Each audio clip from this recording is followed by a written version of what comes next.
Hi, guys. Good morning, good afternoon, good evening, good night from wherever you are watching us from. Welcome to today's show. How are you doing today? How have you been since the last time we were live here? I have missed you guys. I have really missed you. Thank you so much for tuning in. I can see we are already set. So many comments saying waiting. Thank you so much for the love, for the support. Welcome to today's show. This is Shiko Hope TV USA, your favorite channel. My name is Shiko Hope, and I'm so glad to be here today. I thank God for this far. So far, so good. So, how have you been? How are you doing? Today is a Friday, and as usual, Inspiration Friday. Yes, last time we were here, we did a very short story. I did a very short story, and I think that was just an introduction on what we are going to do today. So, welcome and feel at home. I have to give you some shout outs before we continue. Yes, I have to give you some shout outs. I can see many people came here very early. Okay, let me give you some shout outs here a little quick. This is a comment in mob. Just a second. I don't want to jump anyone's comment. Okay. Kanyanga, you are number one. You saying waiting. I see you, Banis, Babinax, Patience to Muherwe. I see you, Susan Botte. Where have you been, Susan? I have missed you.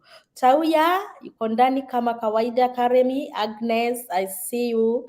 Breda 256, thank you so much. Winnie Jerry, Miss Shiro. Okay, waiting. That is Carol, Winnie Jerry again. You're asking about time. It is 8:43. Umar, thank you so much. I'm waiting for you like a presidential address. Thank you. Jacinta, Blossom Boomers, I see you, my sister, Stevie Bills. All right, Jenny Samuel, Tawia, saying happy Friday. Hope you and your family are well. Yes, we are. Mom is saying it's a Friday, Shiko. It only gets better when you come live. Been missing you. Thank you. Have missed you all. Handasa, Alice Wanjiko, Mary Charles, Vincent Kanyi Godfrey. You're saying we do have really missed Big, hopefully joining you very soon. Oh yeah, I'm waiting for you. Simon Mogo and Kanyanga. Thank you. Thank you so much for tuning in. So today is a Friday. And Jaden, I see you too. So today is a Friday, and last time I was here when we were with Favor. You remember the day that Favor was here with us, and she was here, Komgongo. I gave you a short story, and that was just an introduction. So today it is just a continuation of that day. Paris Waheka, I see you call live. To call live to queue a job. I know it is very early. I know it is. What is the time over there? Is it 4? What is the time in Kenya? East African time. Let me see. Time in Kenya. 5:45. It is almost 6. Merinimo, I see you, my sister. So today I'm going to give you a career life experience of myself. Yeah, thank you so much for confirming. It is 5:45 p.m. East African time. So today I'm going to give you a story. Last time I just gave you a short one on how my mom used to make me go to Shamba every day. But today I'm going to give you a story on after high school, what happened to Shiko. Guys, can you comment below? If you want to hear that story? Guy, please, somebody is calling me. Allow me to pick this phone. Tafadhali, nisifukuzwe kwa nyumba, niambiwe nirudi kwa mama yangu. Kai, imekatika. 1 minute. Chukue hii simu ya baba yao. 1 minute.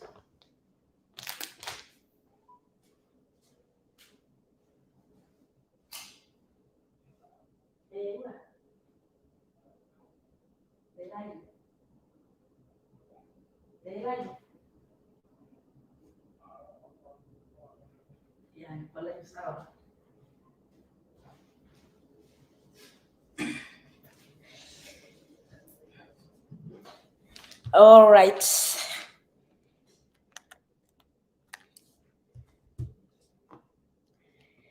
Okay, so you want to hear this story? Let me see if you want to hear. Getao Express, I see you. Karemi, nashindwa alienda wapi? Shi ako shule, but one of the weekends atakuja hapa.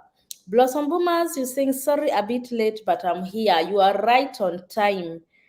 You right on time. Winnie Jerry, who on Friday and Saturday? Here it is on Friday morning. Tawia, yes, you want to hear the story? You love, I love your sincerity. Oh, thank you. Story time, and I love it. Tupe, all right. Jeremiah, story come, sawa. So, after high school, when I finished high school, this is, guys, we are going to comment below. Nawapea story na nyinyi mnachangia, nikiuliza swali. When I ask you a question, you comment. So, I finished high school in 2005. How many are we? From four candidates in 2005. High school candidates, 2005. Mkono juu. I want to see my age mates here. 2005, that's when I finished my high school. And it was, we finished the last paper. It was on November. In November. Bunnies, 2005. Wow, Bunnies B, my age mate. We did the same paper. Vincent Kanyi 203. Wewe uko mbele kidogo. Lea Wanjiko. Hello, Shiko. Oh, thank you so much, Mazden. Lea Wanjiko, team 205 over here. Wow, we are so many. So we did the same paper, guys. Okay, after high school, after the last paper, I had decided I'm not going to stay at home. I don't want to be a tractor, to be going to Shaba every day. I want to go to Nai. It is better I go. I remained, when you go to Nairobi, no shamba, no dust, no matope, mud. So it is better you go and hustle like anybody else. So guys, can you guess the kind of hustle I got? So I didn't have any relative in Nairobi.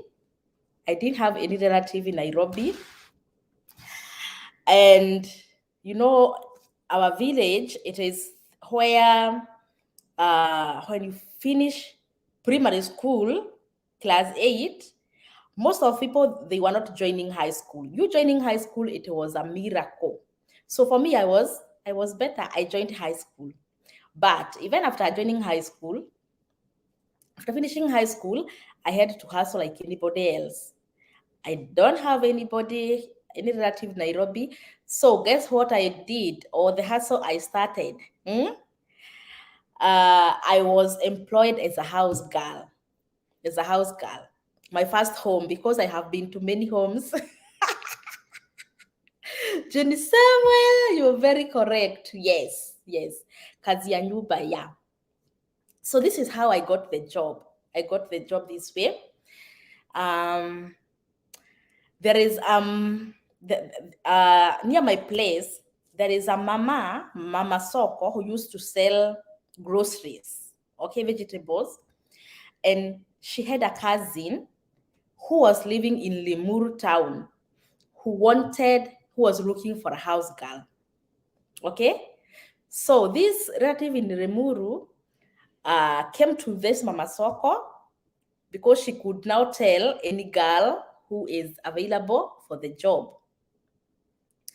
When I was passing there, the Mama Soko asked me, Shiko, I had you finish your exams. Can you work as a house girl? By that time, I was very tiny, and you could confuse me with a class 8 girl. I used to be very tiny. So I said, let me go and ask my mom because I wanted to move away from home. I didn't want to stay at home. So I went and asked my mom. Mama Fulani was asking me if I can go and work as a house girl in Lemuru. And she told me, can you? And I told her, even if I go, I don't know how to cook. I don't know how to do laundry. Remember, guys, I told you last time, my mom used to wash my clothes even when I was in high school. So I could not, I was not that good in washing clothes. I was not that good in cooking. My mom is the best cook. So when she sees you, you are just there, kujisubua na masufuria, she's like, you just go do something else, let me cook. So I didn't know how to cook ugali. I didn't know how to cook chapo, but I could just do the simple cooking. So I was like, I can go, but I don't know how to do this cooking and laundry. So my mom told me, can you go and tell that Mama Soko, you are good with kids, but you are not good in cooking and everything. So I went back to that Mama Soko and I told her, yeah, I can go. My mom has agreed I can go, but I don't know how to do ABCD. I can only do with kids. So this relative from Lemuru was okay because she wanted a house girl just for the kids. She does her cooking, she does her laundry. But that is as per that time, as per that time when we were negotiating. So I packed my bag, and I remember I didn't have many clothes by then. My school bag that I used to go with it in high school is the bag that I packed my clothes. Oh yeah, and we left the same day. Even I didn't take a shower. The time was running. It was around 6. So I just went, passport, passport, and then I left. We left. Now, this relative, uh, the lady who had came from to look for the house girl is a sister to the boss now. So I went with this sister. When we arrived there in Lemuru, now we had, imagine, we have not even talked about the pay. I just want to move away from home. So we arrived there at around 7. It is not that far. Around 7, and we found the boss herself. So the boss was there with her 2 kids, a girl and a boy. A girl was a school-going child. She was in pre-unit. I remember very well, and the boy was very young. He was around 2 years. So I was told this is where we live. It was a 1-bedroom house, and they were living the mom, the husband, the wife, the husband, this sister, and now they are 2 kids. So now I'm the 6th person in that house. So I was told your work is now. I was told I'll be cooking. Remember, I don't know how to cook ugali. I'll be cooking. I'll be doing laundry, and I'll be taking care of the kids. And my salary is 900 Kenyan shillings. 900 Kenyan shillings. That is in the year 2005. Let me continue reading your comments.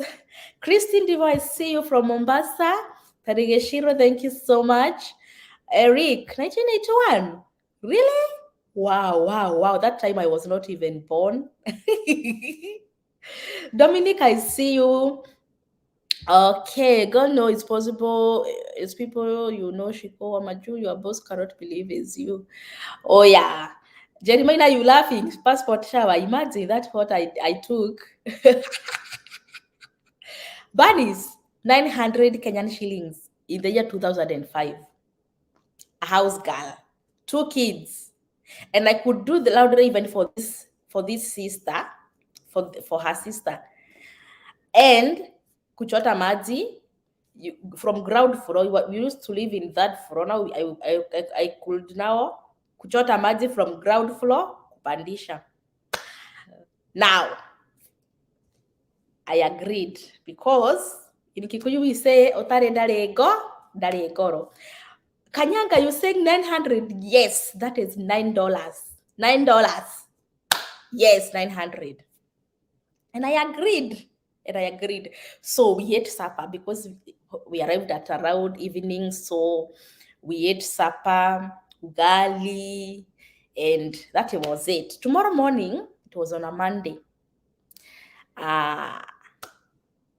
Now the boss of the house used to work in a bank, and she woke up, she prepared her girl.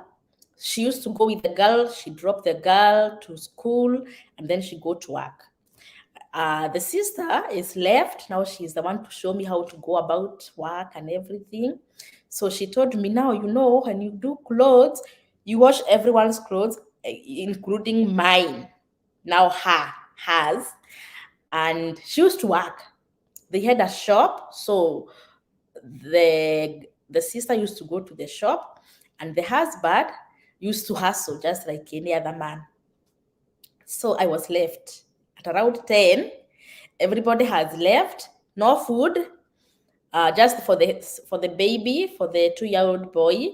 I have so much to wash. And imagine, guys, I don't know how to clean clothes. Like I can wash, but I don't know if it is kama inang'ara.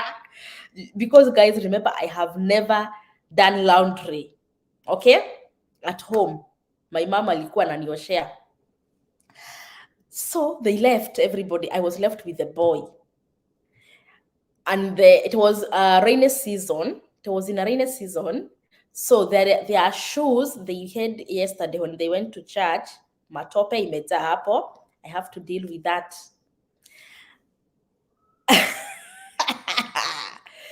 So, and it was a plot. It was a plot. So many neighbors everywhere.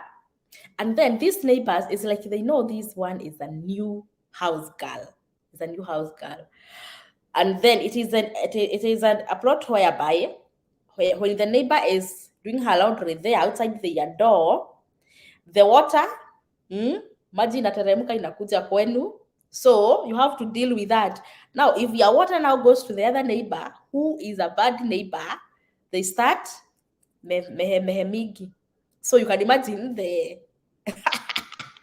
atmosphere I was working in. The neighbors hawanipei amani. Huku ndani mambo iko namna hiyo. So after 2 days, mimi ni ule msee. After 2 days, I befriended another house girl there in the opposite door. She was like, oh, you are new here, you work there. Oh, yeah, me too, I work here. Then we started creating friendship. And I asked her, how much are you paid? And she told me she's paid 1,800. Guy, mwadhani. And she used to take care of a one baby, a newborn baby. Actually, the baby she was taking care of was 4 months old. So I now started, okay, so this is how we video kunaendaga. I lost interest in that work. In the third day, there was a neighbor. There was another neighbor who was very saved. Unajua kwa plot ya kupazagi yule mtu ameokoka. She came to me, and she used to say hi. So when I was hanging clothes, she came to me and she was like, oh, today, if you finish work early, come to my house. I have a fellowship. Shiko, I'm very saved, So I did my work very, very fast.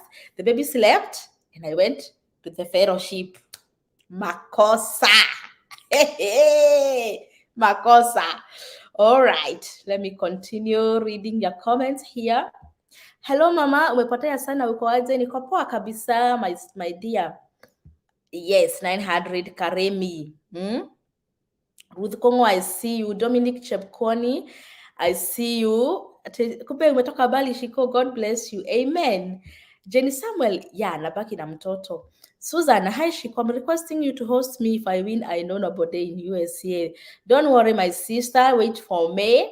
Jenny, hao watu walikuwa wabaya haki. Gojea hata sijakupea story. Aki background is boring. Ongeza kapicha flower ama wall art.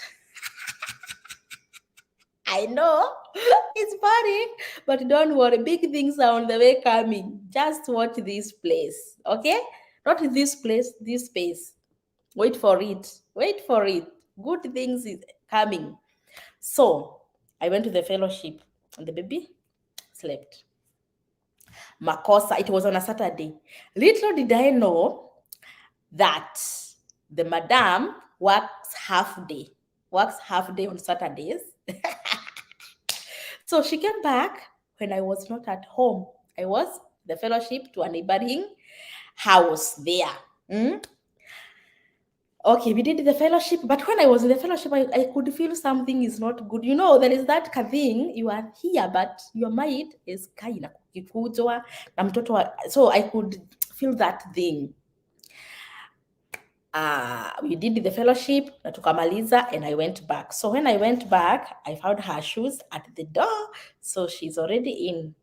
So I went in, and the eye I was given, I was like, okay, I just apologized. Sorry, I have been to the neighboring house. She asked me to go and fellowship with her. Now she was like, you left my house unlocked. You left my house. You left the baby sleeping. Here we don't do that. I was like, yes, I know I have wronged, but I'm sorry. I'm sorry. But inside my mind, I was like, place sikai. I don't have that peace. Okay, so she was like, go to the Murus shopping center, get githeri, jahe, and skuma. So that night we were cooking skuma and githeri and some jahe. So I went and I came back with the food. So she told me, where did you buy this? And I was like, I just bought, because nobody showed me where they do the buying and everything. She was very mad. I thought my sister showed you where we buy this. This one is stale. Agadoe. Wajiko. I was told you have to eat this jahe. Githeri was okay, but jahe was something, according to her, that jahe, it was something stale. Imeganda. So mimi nipambane na jahe zangu zimeganda. Okay? So they fried the yaga very, very well with the skuma. And I was told, pambana na jahe zako. If you want to karanga, if you want to eat 1, 2, 3, it's up to you. It's up to you. So I, sijakula the whole day. I had to eat my jahe. So I karanga vizuri, and to make them, jahe, they are not that sweet, right? So I just grated some carrots. Then she came and she found me, I have grated, and she was like, unapika carrot? Nani imesema unapika na carrot? And I was, huh? I just told you fry it just with onion and oil. That is it. So she told me to put those grated carrots in a container, and I refrigerate them to use for the future. So I just ate my jahe just like that. The following morning, I was packed. I don't have that much clothes to pack. So I was like, I'm leaving. It was on a Sunday. Now they were preparing to go to church. So I told them, I'm not going to church with you. I'm leaving. The woman was like, why? I was like, no, I don't want to work anymore. So she was like, where you come from, and you are very poor. Where are you going back to? Sijui what? And I was like, yes, that's where I have been for the last 17 years. That's where I'm going. Pay me my money for the whole week. I have worked here. What work have you worked? Huh? Haungarishi guo, hujui kupika, hujui kukaa na watoto, sijui nini. No money, you have not done anything. The husband was a little bit human. He just said, basi mpatie fare, give her fare, just like that. So I was given 200. 200. 200. So Actually, they were being given 200. I think walihesabu na weeks, so 900 in 1 week, 200 zilikuwa tu sawa. Mimi nikatoka and I left that place. So that was a little bit better. Where I went for the second time after that place, now where I went. So I went back home and my mom was like, nilikuwa tu najua huwezi kaa kwa wenyewe. My mom knew. Alikuwa tu anajua haiwezi kaa kwa wenyewe. So she was like, now stay here, let us tulime. And in my mind I was like, no, I can't stay here. It is better I be a house girl forever. Even if I'll be staying in one house one day, I'm not staying at home. Not me. Anastasia, I see you. Christine, shiku wenyewe hapa ulitupa bao, but ni utoto tu, ulikuwa tu mdogo. Imagine nilienda fellowship. Na niko job. Hapa ni kweli nilitupa bao kabisa. Merimina, I see you. Ebimwashi, Shakira Birabo. How are you, my sister? Banis, Gai, Jahetupu, without even rice. Yes. Nilipambana na hali. Weye, ulikuwa unashida bila kula. Sikuwa nakula lunch. They used to cook enough food for that night. So the following morning, the food is only for the baby. And the mom leaves, in the morning before she leaves, she makes the baby's food. Christine, hapana huyu mama wa also in human pain news also hataki shua. Imagine. Yes, so Anna Mogai, I see you. Karomalda, Unique Gathu, you are not late, my sister. So I left and I went back home. And after day 2, my mom came to me. She used to do her business in a shopping center. So after work, she came to me and she was like, Mama Fulani, now another mom in that shopping center, Mama Fulani, was asking me if you can go and work as a house girl to her brother-in-law's house, in her brother-in-law's house. So I was like, yes, I can. And she was like, this place is good because she's paying you 1,500. Now you can see. And I was like, okay. Little did I know it was in Ushago. It was in Ushago in Getaro, somewhere called Motego. Yes. And if they watch this video, and I would like them to watch this video so that they can see where. So I went to that home and they had 3 kids, big kids, because even the last born was in pre-unit. The first born was in I think 6th grade, standard 6. Kale kengine ka second born kalikuwa hapo 3-2 na kengine kalikuwa pre-unit. But they had cows, they had chicken, they had sheep, and they had a big farm. There was another Ushago, just like home, another Ushago, and I have to do all that work, and I'm being paid 1,500. And guys, remember, I don't know how to do things so well. Kuosha guo, kupika, mimi sijui, kusema ukweli sijui. And then that mama used to talk too much, yani ile makelele. Wajiko, yani every day, wajiko. Every time, every now and then. And they had a Shaba boy who was a relative, but I could help even the Shaba boy with the chicken. Feeding the chicken, water, food, kuchukua mayai, that was my job. And then the housework. And they use when I arrived there, I told them I don't go to AIC. They used to go to AIC church, but I told them I goes to Kenya Assemblies of God. The Kenya Assemblies of God, I told them because I knew next one, the neighbor there, the church is there, the KAG church. So they could not tell me hakuna kanisa ya KAG, nimeiona hapo. So they used to go to church before me, They leave, all of them, and then I take my shower, and then I go to my church there. And then they tell me immediately, exactly at 1, be at home so that you can open for the Shaba boy so that he can kamua and take the milk to the dairy. So at least I could attend church. You know, mtu wa church ni wa church. Okay, I stayed there for 1 month. But I just wanted now, I could now, like, what if now I leave, maybe in 1 week, what will my mom say? Demotoleku, demoetei, dogeiganira kwene. Wazazi are like that.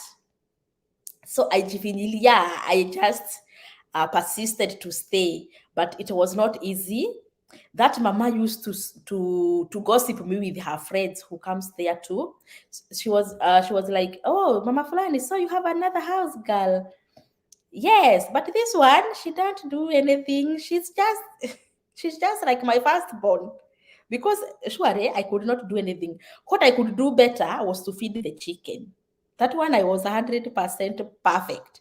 But hii ya nyumba, sikuwa nawezana kusema ukweli. And then the worst part of it was that the children, I could walk the children to school. The school was St. Peter's Elite Academy. It is on the other side of the road as you are going to Kikuyu. Banis, I know you know that place, right? Because you're saying, I know Motego, yes. Now I could walk kids from Motego to St. Peter's Elite Academy. It is on the way to Kikuyu.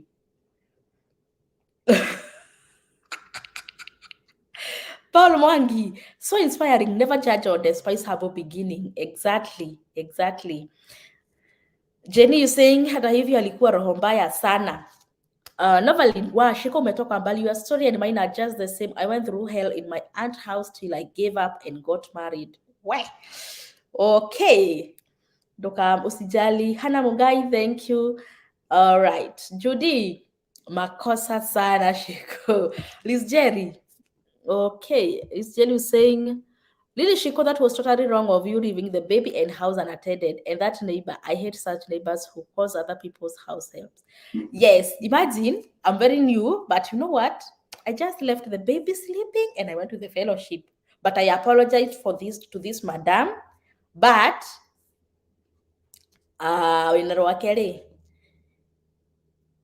kuna biagwa hivyo, you can you ran away from ushago not knowing unaenda ushago ingine. Imagine. Matthew, thank you. Motego means trap in Luganda. You are in a trap. Yeah, it is the same thing even in Kikuyu. Motego is a trap for trapping rats. So, I could walk the small kids to school and get them from school to home every day. And this mom used to kupiga makelele sana. And then they had a business of charging battery. These batteries. biashara ya kucharge battery. Yes, they had that business. And so the home was, everybody is coming. So many clients, wa mayai, wa maziwa, wa battery. And everyone was told, Wajiko hajui kitu, Wajiko hajui kitu, ni mtoto mwingine, sijui wacha nimsaidie, sijui nini. Mwadhani. So the former house girl who was there had a boyfriend. And the boyfriend was a Malimari guy. So I think the former house girl didn't tell the boyfriend that she was leaving. And her name was Wagari. So the Malimari boyfriend used to pass there, and I turned, Wagari. So mimi na moshana yako nikasema si Wagari.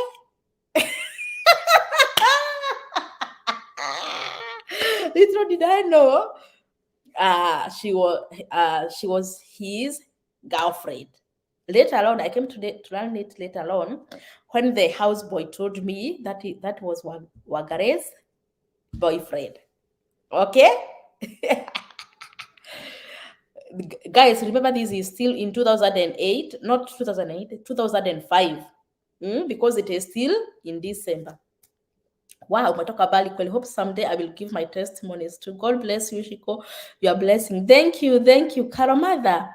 Wow, you suffered that much and your parents were alive. What more of those without paroles? I lost my mom at 8 years and I lived hell from, oh my goodness. Pole sana.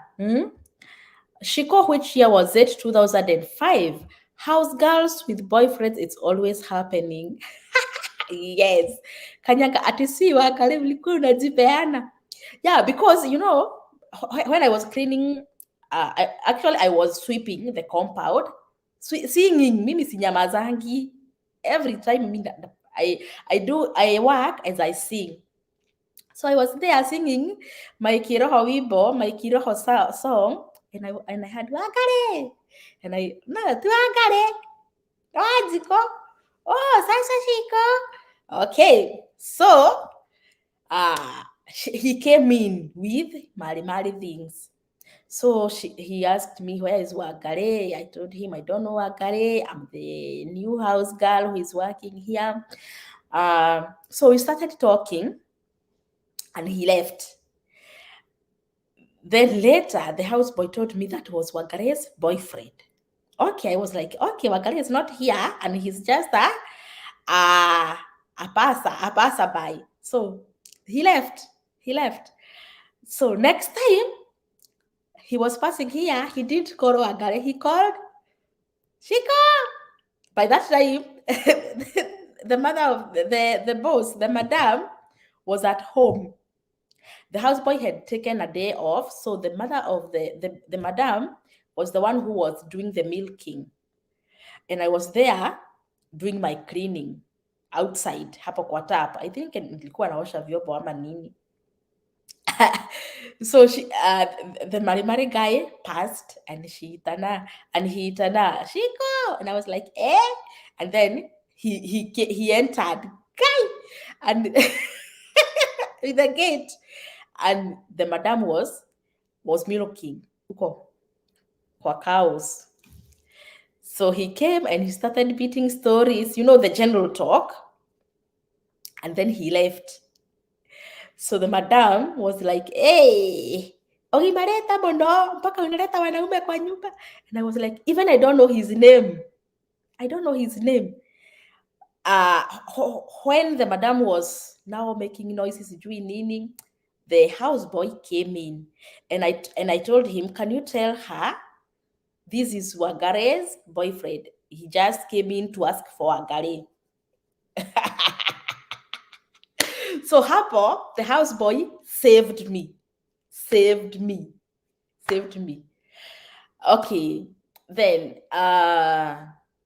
there is something that went wrong. I could feel bad because everybody now knew Wajiko hafanyi kitu, kazi yake tu ni kukalisha nyumba. So that was my job, according to her. Because that's what I could do better. So I was like, I want to persevere until Edman. Once I am done with 1 month, I am going to leave this place. And then the older kid was very, very, she was a girl. I think they used to gossip me with the mom. Because I could tell, according to how she was behaving. So my stay there was very hell. The dad was very good. Actually, he used to say, oh, you did high school this year. I wish you are the best. Maybe you are going to pass, go to university, and maybe kusikia university. Guy. Now by that time, I had a very big, very much school fees balance.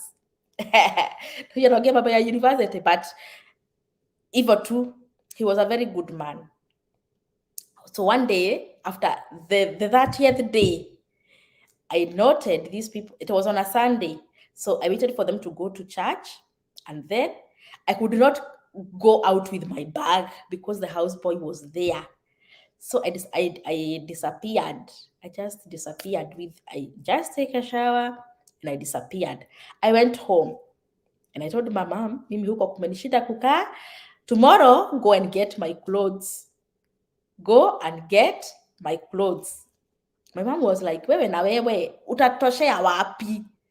I normally tell you, you have to, in Kikuyu, she told me, utire kundu ukaiganira. Ubatie umenye guikarania na andu. That is my mom. I was like, no, even if uko no peace, but I am being overworked. I was being overworked because everything, chicken, like 200, more than 200, because they had gorofa. You know, the gorofa. You clean all those things. It was too much. So I decided I'm leaving. I left. And I told my mom, tomorrow, get my clothes. My mom was like, no, I'm not going to get your clothes. I have to call them and ask them, what did you do? Did they chase you? Did they throw you out? I have to call you.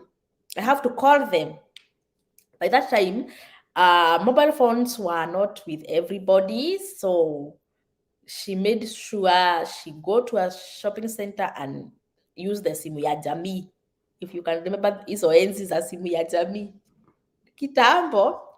So after now tomorrow, it was on a Monday, I went to a shopping center where my mom had a business. When I arrived there, my mom was like, umefanya vizuri kukuja. Mama mwingine there was asking for you. Her friend is right now in her place. She had come to look for a house girl.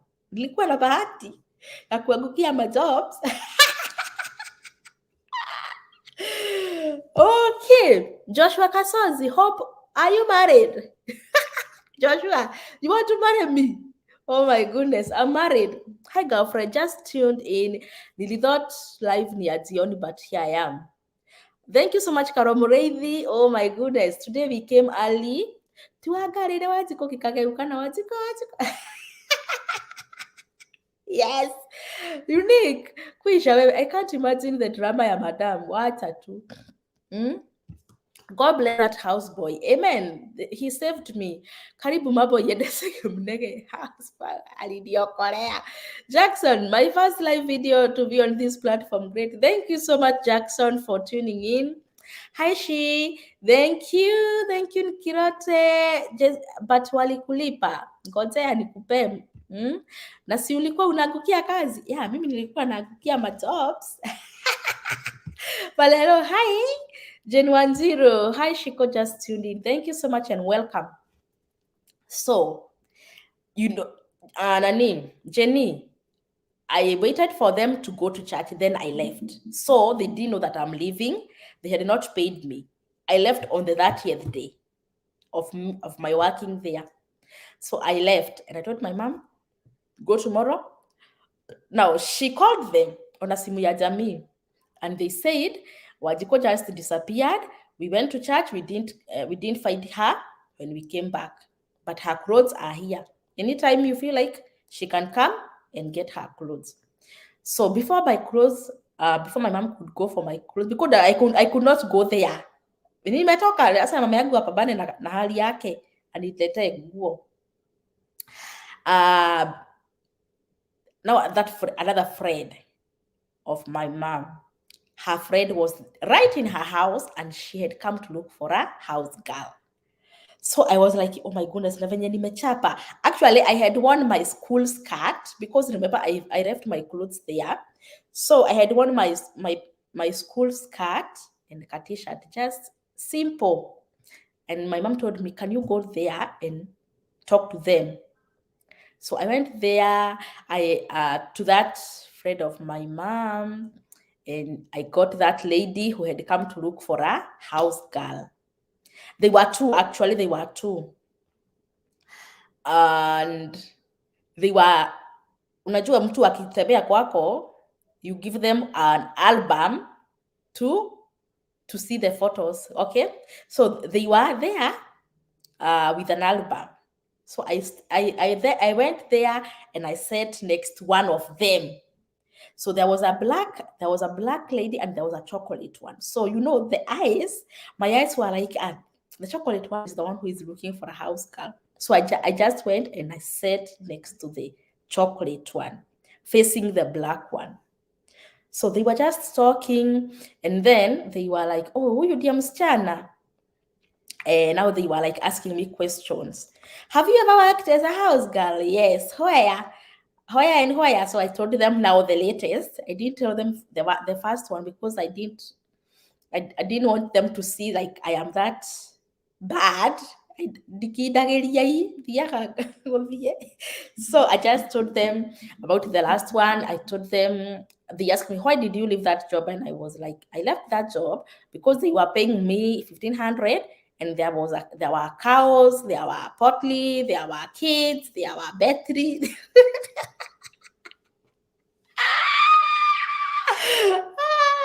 So this lady, the black one, was the one who was asking so many questions.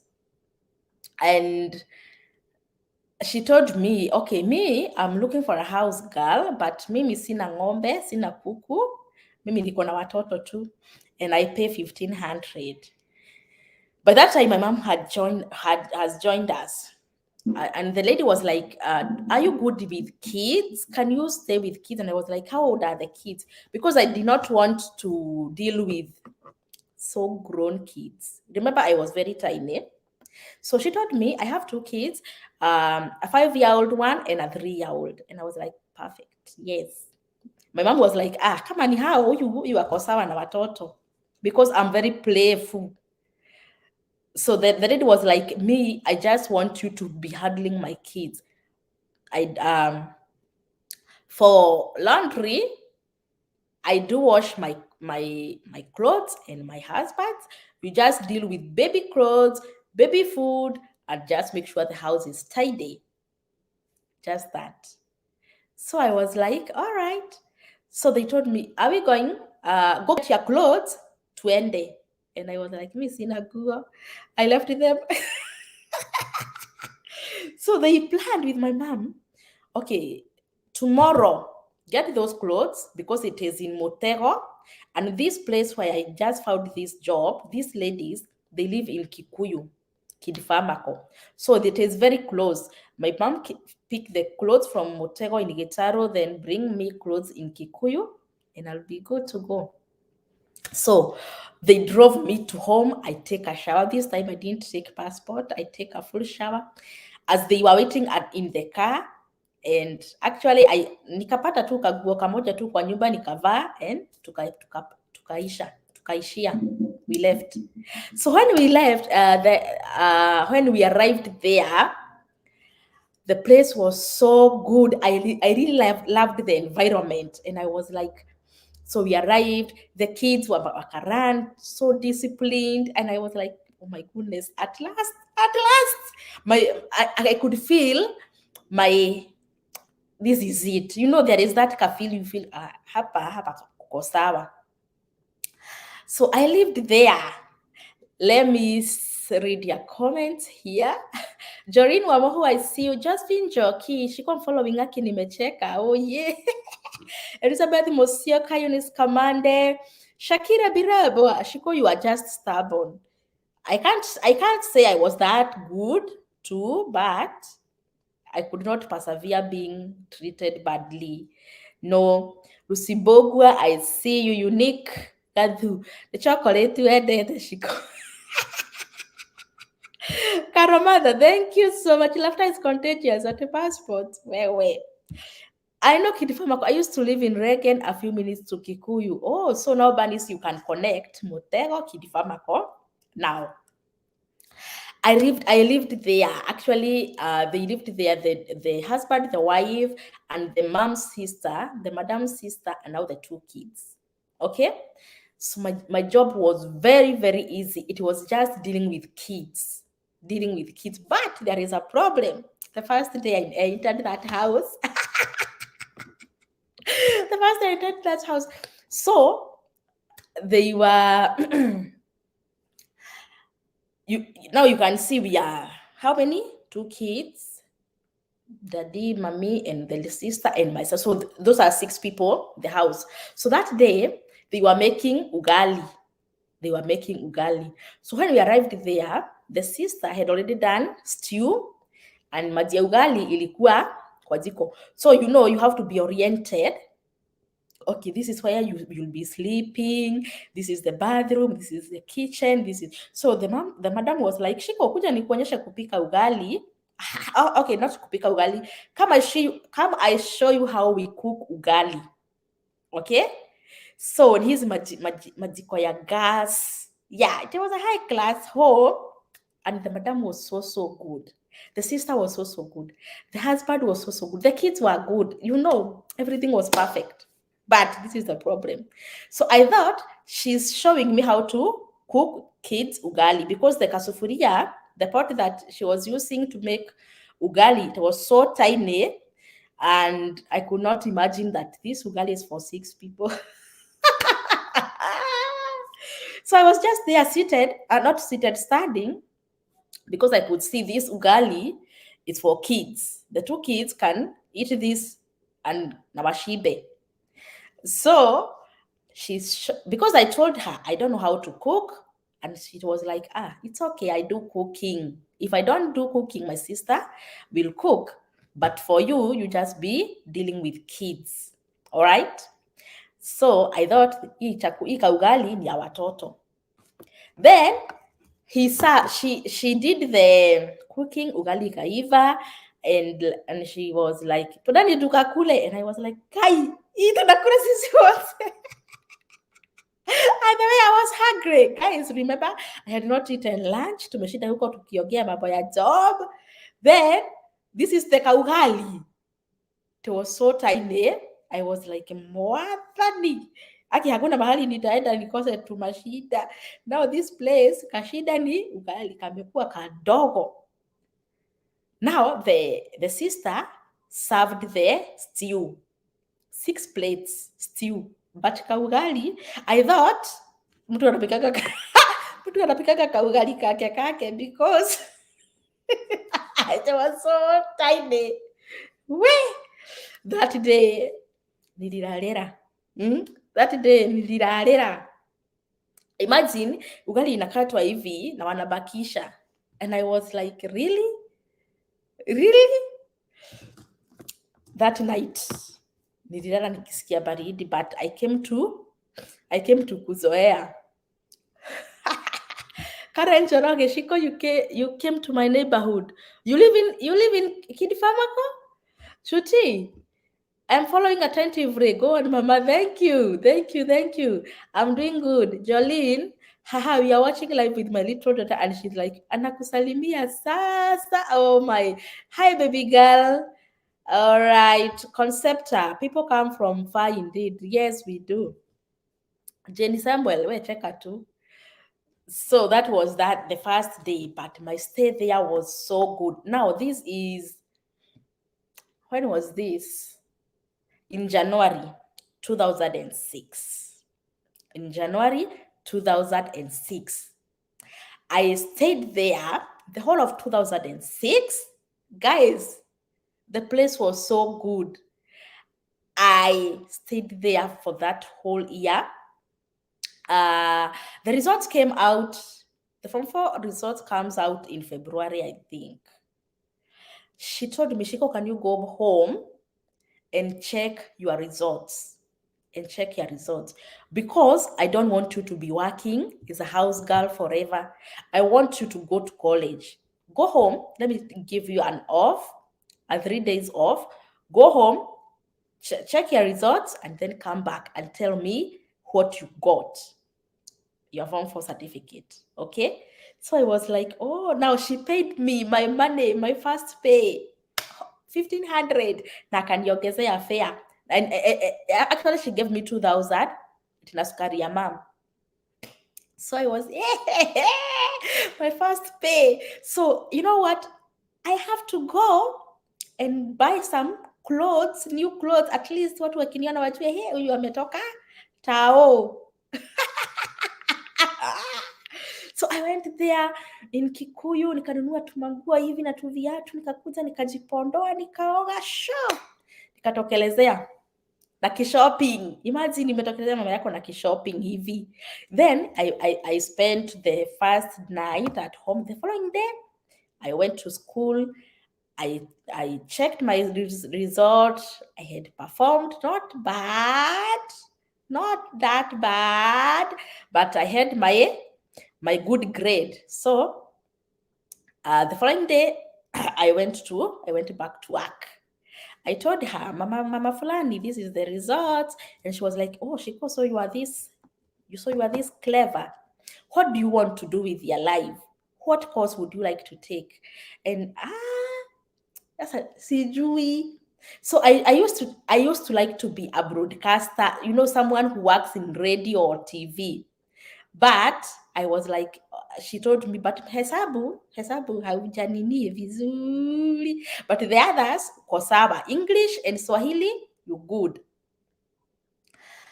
And she was like, apart from being someone who works in broadcasting and whatever, radio production and whatever, what else would you like to do? And I was like, I don't know anything. Mimi nimekuwa nikijua kuongea. Yeah. Now I was telling her, now we are speaking in Kikuyu. Now she was asking me, Shiko wendaga gutwika ki? Anyendaga gutwika mumemerekia ta Njoki wa Ndegwa, Gathoni wa Mucomba, Wanjiru wa Chege. Those people, that time Kameme was, she was like, you can do it, but mahesabu haimekulemea. I was like, I don't think they need math to be a mumemerekia. She was like, yaki wewe, okay, now the money I pay you, it is very little to take you to college. I'll be paying you, and please don't be spending everything. Be saving something, or you want me to be saving it for you? And I was like, I don't have a bank account because I don't have an ID. Actually, when I finished my high school, I was 17 years. So this whole year, I'm still 17. Maybe I'll take an ID in December of 2006. So tukaongea na huyo mama. Yani, she had good intentions. She wanted me to go to college and do something. And she told me, when this little baby goes to joins baby class, you can go and take computer packages. By that time, computer packages was the order of the day. Bila computer, ukimaliza form 4, computer. And acha nisome hizi comments and then niwaambie what happened after that. Shiko, utanimaliza haki, ate kila mtu na kaugali kake. Yeah, the kaugali was so tiny, but I came to kuzoea. Lilis, hi, thank you so much. I see you. Karamadha, let's like the video. Oh guys, please like the video. Wacha nione kama tuna like the video tafadhali. Let me see if we have liked the video. Hata sijafungua.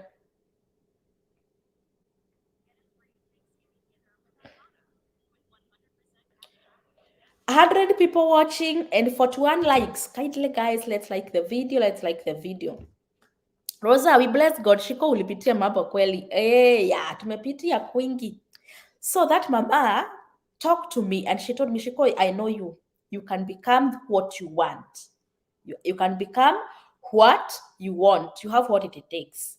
But try as much as you can to save as much as you can, because I want you to join college. Na usome. We continued. Then I started making friends, other house girls there. We could talk, and then I could feel, okay, we talk with them. Okay, how, wasichana wakiongea, later I came to employ house girls. So I'm talking as a former house girl and as a former boss. So as we were talking, what you normally talk about is how much are you paid. So as we were talking, I was like, so I am paid just like the others.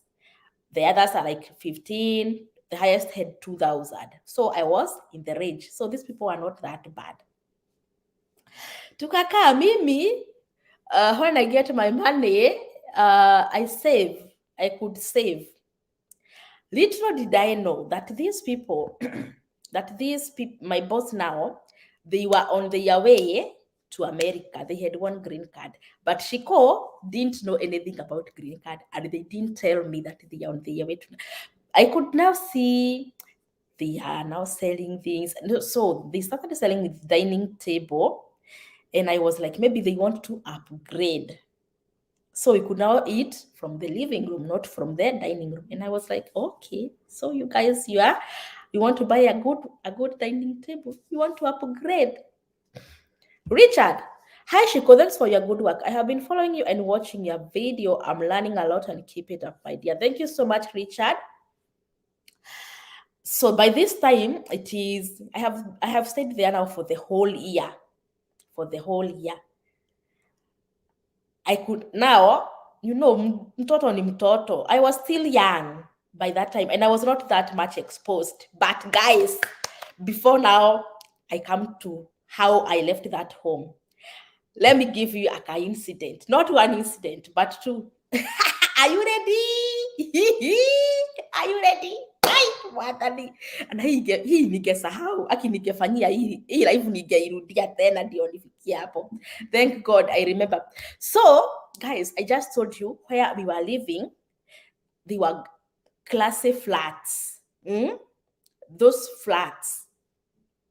So remember where I was employed first, it was just a mere plot za kawaida where the bathrooms they are outside, the toilets they are the normal ones. Okay, so there was no, everything was like what I am used to back home.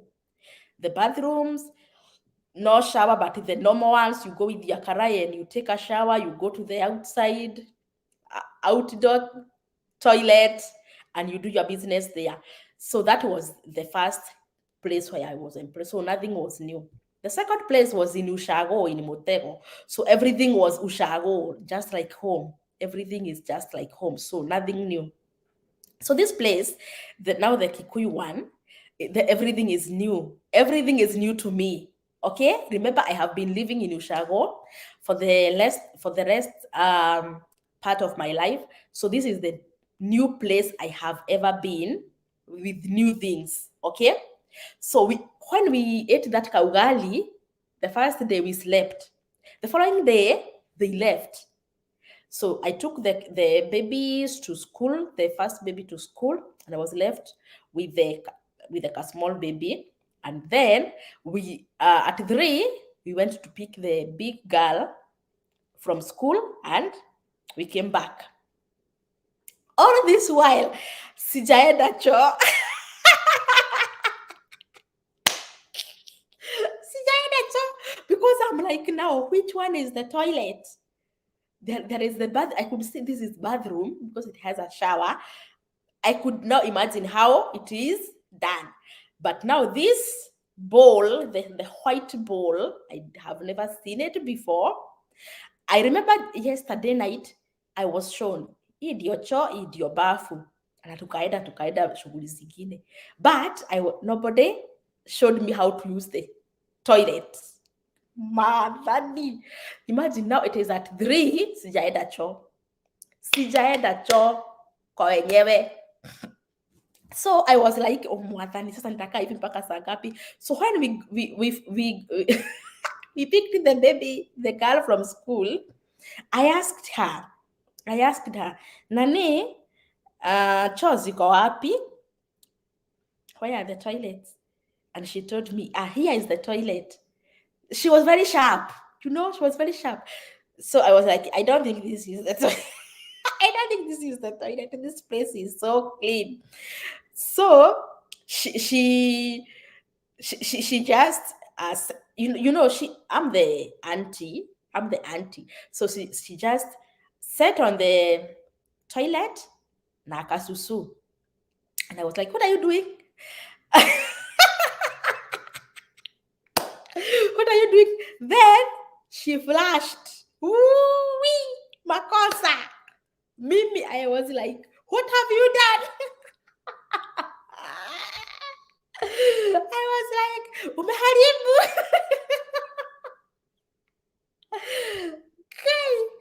Mwana akishindwa asiwatch hii video atanichekelea, ataona mama yake alikuwa mshamba. So I was like, we umefanya nini? Umefinya wapi? Umeharibu. Now I was like, guys, hii maji yote. Now all this water will overflow. They will go to the sitting room.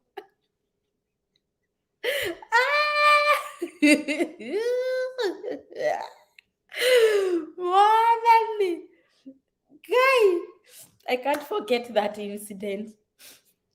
So I was not, that kuflash inakuja, okay? So I was like, umefinya wapi? I was worried. Guy, what will I tell people? When the house will flood. When the house will flood because this water is coming with full force. Guy, tumetoka mbali. Now the baby is here telling me, see, nimeflash.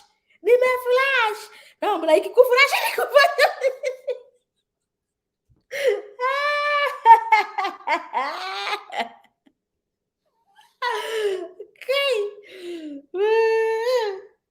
Now you can imagine, I'm new in this house. Nimeanza a mess. I just thought this is the place to be. Now, messi zimeanza za maji na kuflood. Ajiko utafanya nini? So I was like, umefinya wapi? Now I started trying to press everything to stop the water.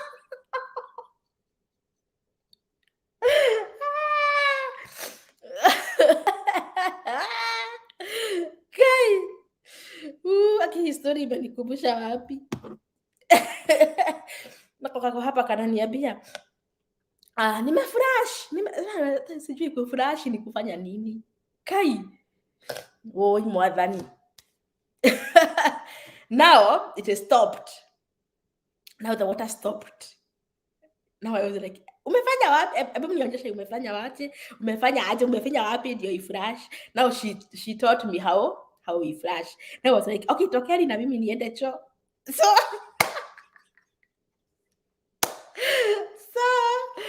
nilienda kwa choo ya kuflash for the first time that day. Nilishinda nikiflash.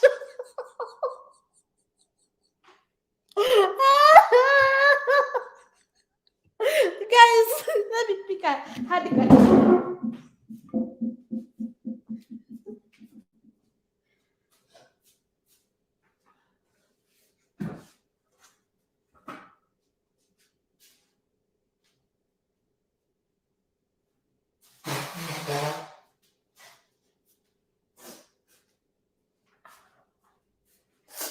Alright. Well, guys.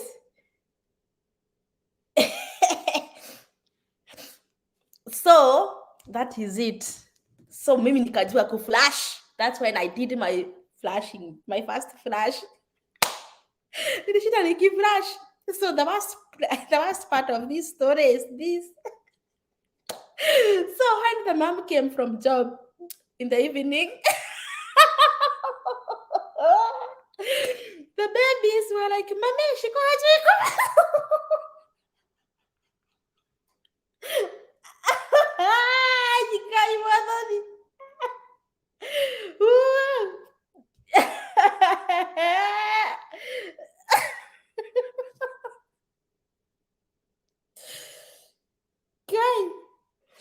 So his story imetoka wapi?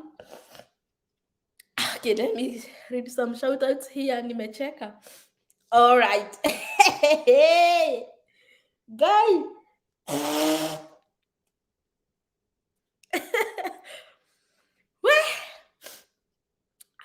Yeah.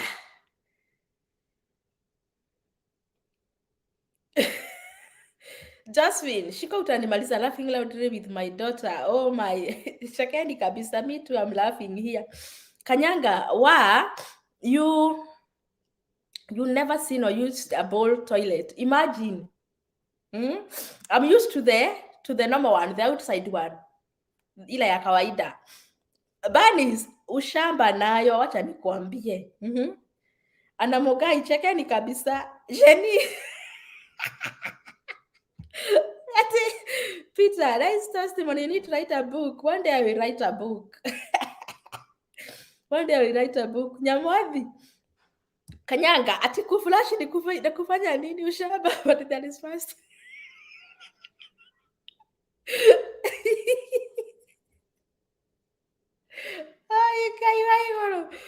Josephine Shiko. My heart laughing loudly akiutatua. Kai, hebu tachekeni Aki. Leo ni siku ya kucheka. Aki Shiko hujui kuflash woye, the embarrassment.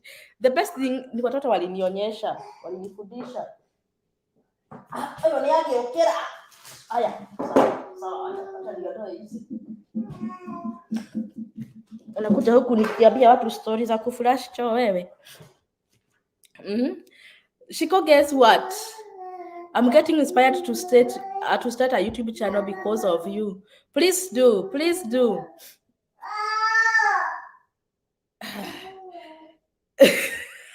Jacinta, ushamba. Oh yeah. Watching from Frisco, Texas. Oh wow, you are in Frisco, Texas? Galgalo? Wow. So when the mom came from work in the evening, the kids were like, Mami, nikwambie. Shiko hajui kuflash, ante Shiko hajui kuflash cha. Tulimwonyesha. Akashtuka. Akasema tumeharibu. So the mom came to me, Haya Shiko, jana siku kuonyesha. Last night I didn't show you how to use the toilet. And I was like, you showed me, but I forgot. But Sonny showed me today. So I was hapo nikatoka ushamba kidogo. Now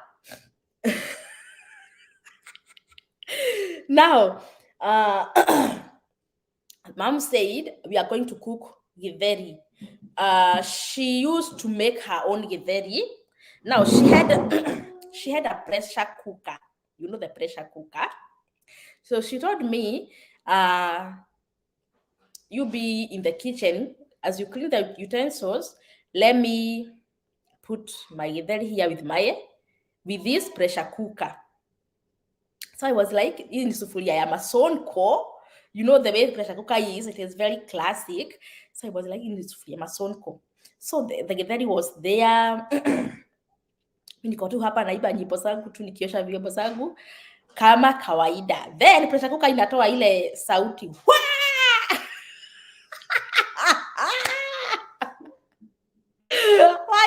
Wahisikia kitu kama hiyo? I have never had or seen something like that. Inafanya alafu mimi ndio huyo mpaka sitting room. Hey! Kipiga duru.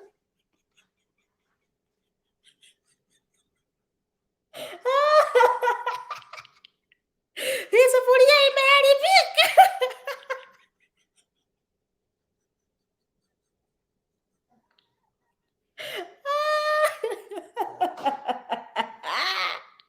Hii sufuria imeharibika, ibukuza. No, she was like, don't worry. Hiyo ndio inapikanga.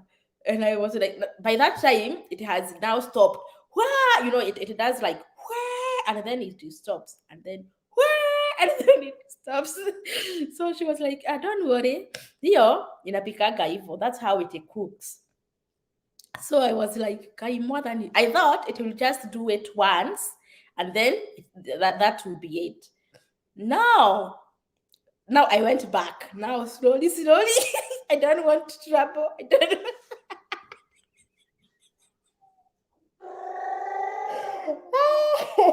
I don't want to die. I don't want it to become a bomb blast. Yani kunaitwa aje? Kulipuka. I don't want it to lipuka on me. So I went back slowly when it is now stopped. When already da kinyare.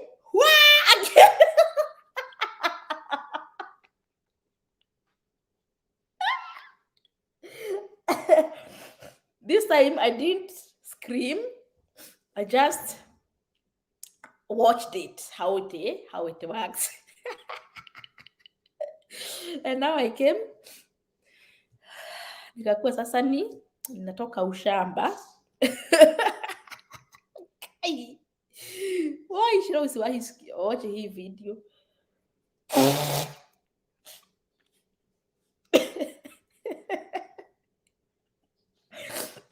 We, kwa masonko, wacha tu.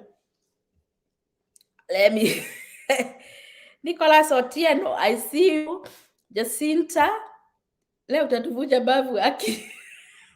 Judy, Judy Savali, I see you. Kanyaka, you saying, ulikuwa na sarakasi sana kwa hiyo nyumba, walizionea mambo.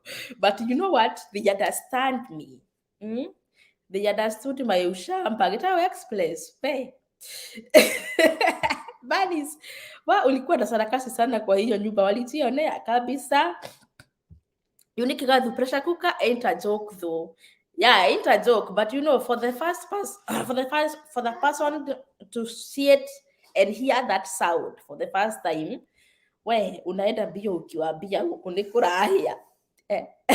Joseph, huyo ndiye huku ni laughter tu.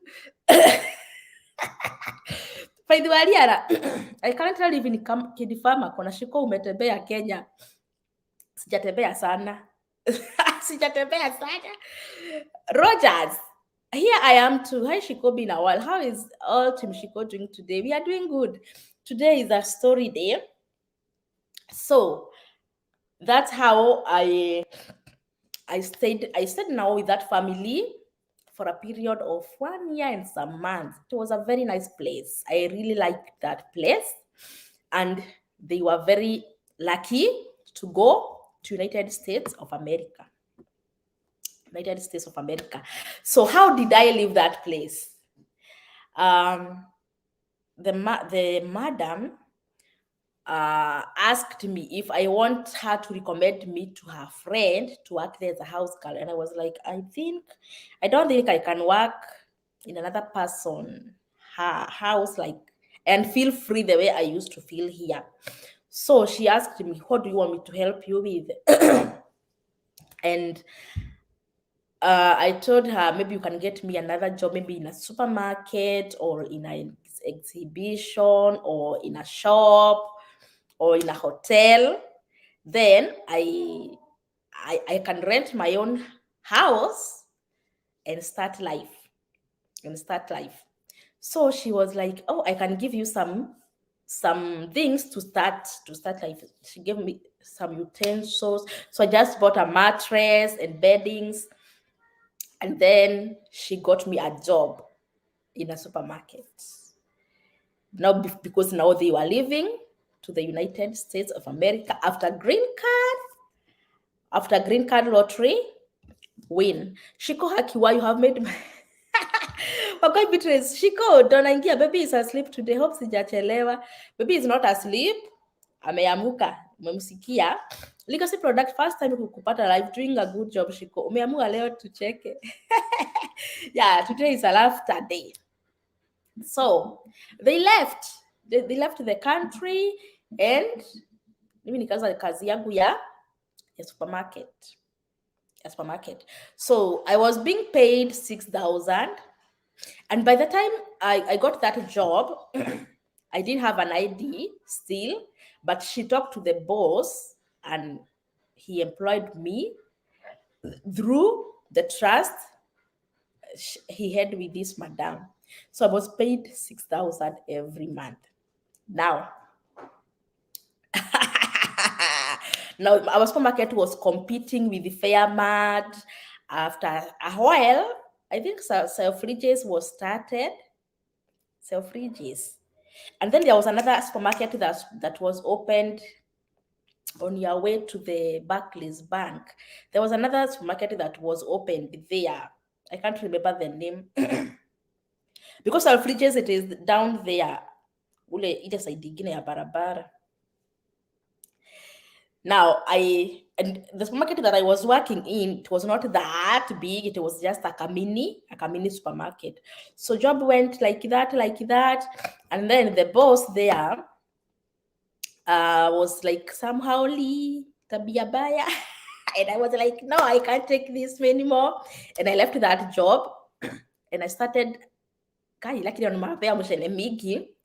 quit that job and I started, and I was employed to sell mali. Kai. Now, we were not doing the hawking like door to door. We were kwara. Inaitwa aje kwa Kikuyu, kwa Kizungu? Inaitwa aje kwa Kizungu? Kutandika. Yes, unatandika hapo, unauzia watu maradio, maswichi, matorch, manini, everything hapo. So I was employed there. I stayed there for, I can't remember. Then that job was not doing that good, because sometimes the boss can tell you, leo usikuje, I'm the one who is opening, and then you have a house to pay, you have some. I was like, I need to look for another job. So I looked for another job, and I was employed to sell gumboots. Cover. I did that. Then the job was not that, because you can't sell gumboot during sunny season. So nimefanya kazi. Then I was employed by another pastor to kupigisha simu ya jamii hapo tu stage. Simu ya jamii hapo tu stage.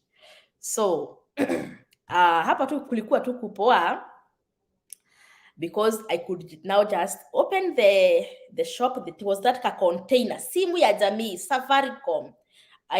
If you can remember those container kadogo that's where I used to stay. Not to stay, kushida the whole day making money, and I was paid 100 shillings per day. And then I don't know what happened. And then I quit that job, because now the pastor's wife could now come and could not stay there, two of us. So kazi kaenda chini. I was employed in a hotel. Kazi ya hoteli Kikuyu ni mingi sana, but I didn't even last a day there. Too much work. I have done so many jobs. Okay, Vincent Kanyi akiwacha nicheke tu. Watu wacheke. Anamogai, inawezekana started long time ago. Yes. Okay, the other super was JP's. I think so. It was on your way to the Barclays. I can't remember the name. Jeremiah, this is hilarious. People, let's like the video. Wait, please, guys. Have you liked the video? Yeah, let's continue liking the video. Jacinta, that hard life has made you who you are today, Shiko. Your story could be changing someone today. Hope so. So I have done so many jobs. Yes, yeah, hoteli. I did a hoteli job for one day, and I was told I'll be paid 100 shillings by the end of the day. So I was told, come tomorrow at 5 in the morning, and we provide lunch and supper, and as you go home, we pay you 100 shillings. So I went there, and I was working with machali, very strong, very, very experienced. So mimi nikarushwa wapi? Kuosha vyombo. Hey! Let me tell you, nilisugua hizo vyombo from 6 to 8. Nimeshinda tu nimeinama we. Then I took a break, nikaenda tu like 15 minutes break. Sijui nilienda wapi. And my back was hurting, and I was like, I'm going back to that sufuria until 9 in the evening. No. Sikurudi. Nilirudi, nikakula lunch. I went back there. I ate my lunch, and I asked the boss. She was a lady. I asked the boss, and I faked that I'm sick. I need some mara moja, and she gave me 50 shillings. Hivyo ndivyo nilienda nikienda. Sikurudi tena hiyo job. So next time nitawambia from there, where did I go? Thank you so much, guys. for tuning in for today's story time. So that is me. That is how, that is my real life experience. So how was it, guys? So at least I have learned how to flush the toilet. I have learned how to use a pressure cooker, because later on I became a pro. I became a pro in using pressure cooker. I knew everything. I was learning very, very fast. Anything that mama could teach me, I was learning. I was running very, very, very fast. Very, very, very fast. Kanyanga, wow. Kumbe you work in a household that went to America via green card. Have you reconnected with the family yet? Yes. Yes, yes, yes, yes, yes, yes. I am going to come back to that story later on how we reconnected. Wow, umetoka far, Shiko. Ni Mungu.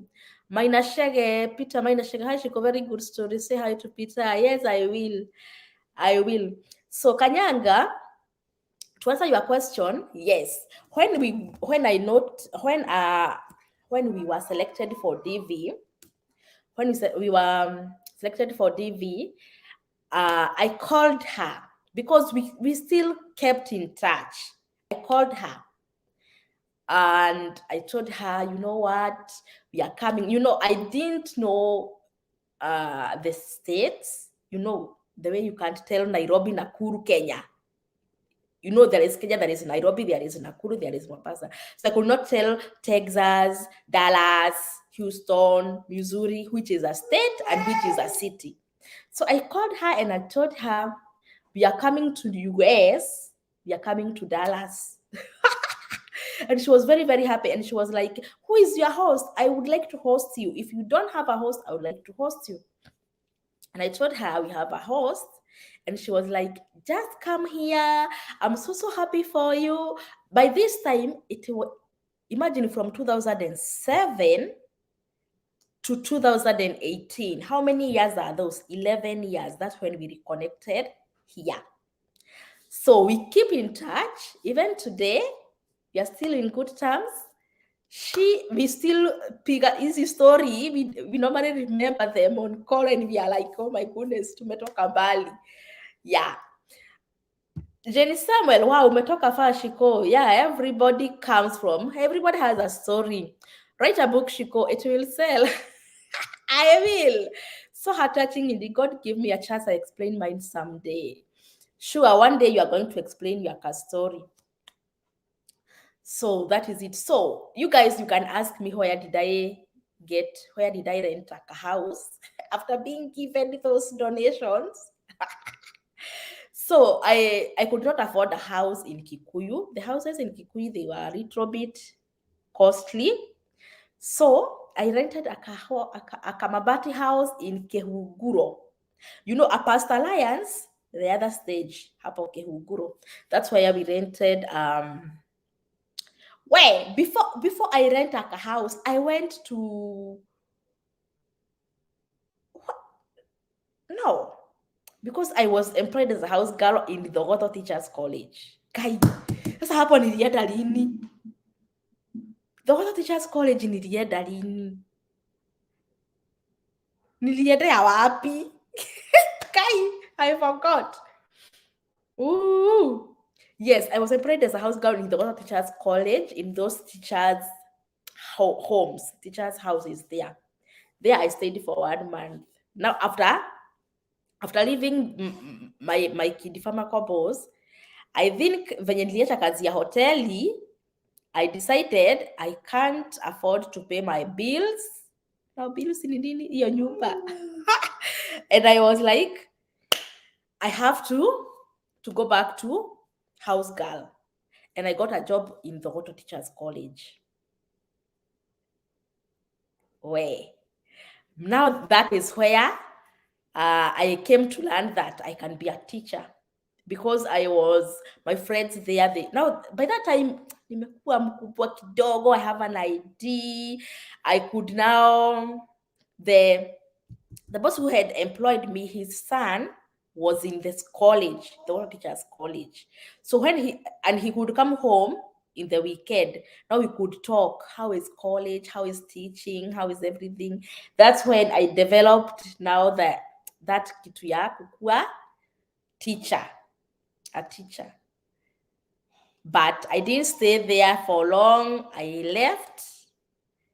And then after that, I to be continued. Okay. Merinimo, wow, that's amazing. That mama was God sent. Amen. I thank God for her. Agnes Karemi cheka kabisa.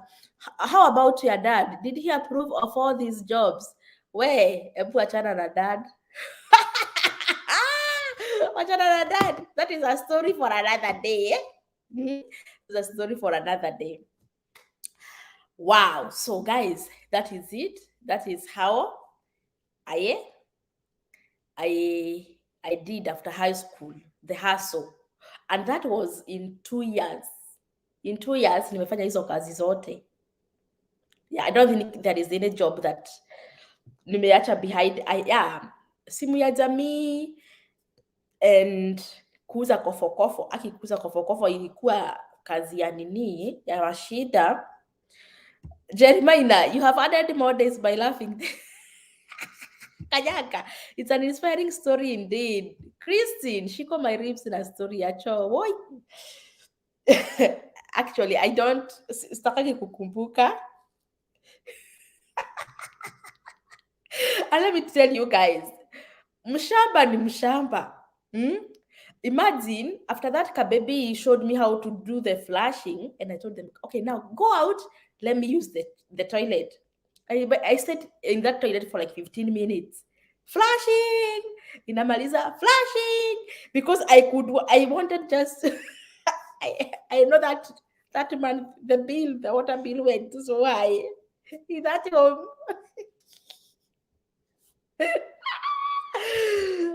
Shiko, utakuwa unakuja live every Friday.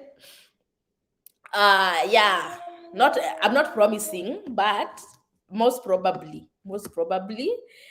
on every Friday. Lakini nikiwapea hii story iishe, nitawapea nini? Nitakuwa nikiwapea nini? Shiko mwedia kofo. By the way, they used to call me Wakofo. Wakofo. Guy.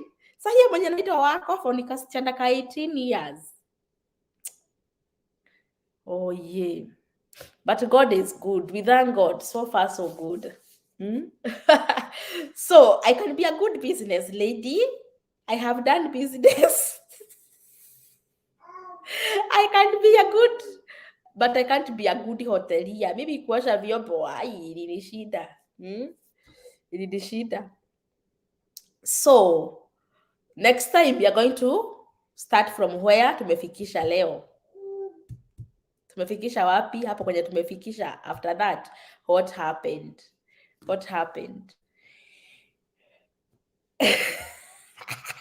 Alafu next month utakuwa Kenya. We Jenny Samuel, we mabaya bedroom usilete sitting room. Jenny Samuel, mabaya bedroom usilete sitting room kabla uambiwe kuja sitting room, okay? Shiko, which job haven't you done? Where? So those are the jobs that I have done. So I am an experienced house girl. 2 years experience. And I am very specialized in flushing the toilet. Unique Gadhu. Wewe ni hustler nation. Oh yeah, mimi ni hustler. Yeah, I don't think there is another job I have never done. So, tumefikisha wapi? Somebody remind me in the comment section. Tumefikisha wapi ndio tujue next time tunaanzia wapi. Somebody hapo kwa comment section, tumefikisha wapi? Shiko amefikisha wapi? Yes. Jenny Samuel, tusinini.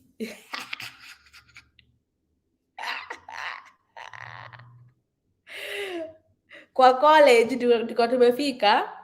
Kwa teachers college. All right. So next Friday tutaanzia hapo. After teachers college, Shiko alitoka akaenda wapi?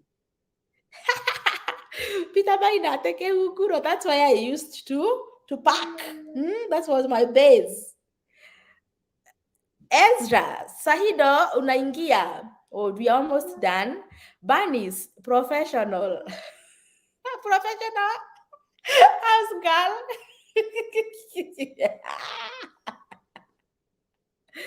All right, Nisi Kevin, Shiko kama utakuja, you should host a subscribers meetup.